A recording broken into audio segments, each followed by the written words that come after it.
Mushrooms are one of the most common types of fungi, and today we're going to look back at the devil's snuff box, an edible mushroom, with Winston Reed and Dr. John Long. Here is this week's Next to Nature. Well, there's a fungus among us, and Dr. John Long explains what this puffball, or nicknamed devil's snuff box, is. This is Next to Nature.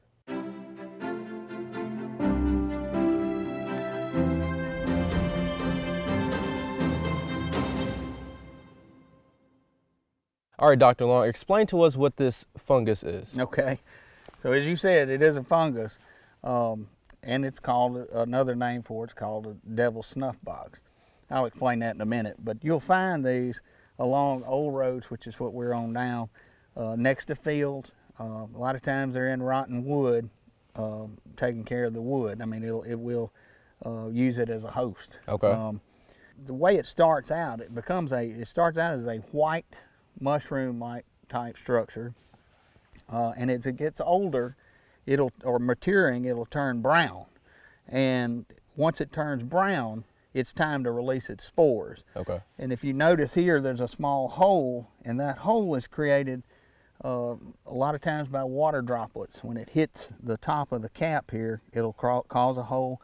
Any type of external pressure can cause that hole, but a lot of times it's rain droplets. Once that opens up, there are spores down in here in the inside of that cap that are brown, very fine.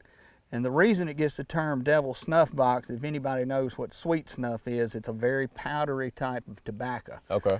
And as kids, that's one of the things we used to do, is when we would find one, we'd go up and put our foot on it and just tap it lightly, and you could see those spores coming out.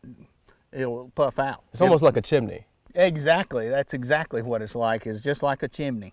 It's releasing what's inside of it. And now you said the stuff that comes out of this fungus, that's how it reproduces Right. and makes more, correct? Right. So it's air. Those spores are thrown into the air, and it'll go and start other puffballs. Now, is this edible? So, when it's entirely white, I have not eaten one before, but when it's entirely white, all the way through it, they say it is edible, but I would strongly urge, if anybody wants to try one, that they positively identify one and that it's young enough that it is edible. There's a lot of different mushroom types that if you don't properly identify them, they can be deadly. Right. So I would personally say just observe it, enjoy it, but I wouldn't eat it myself. That's a fair warning. This is a devil's snuff box, and this is Next to Nature. We'll see you next time.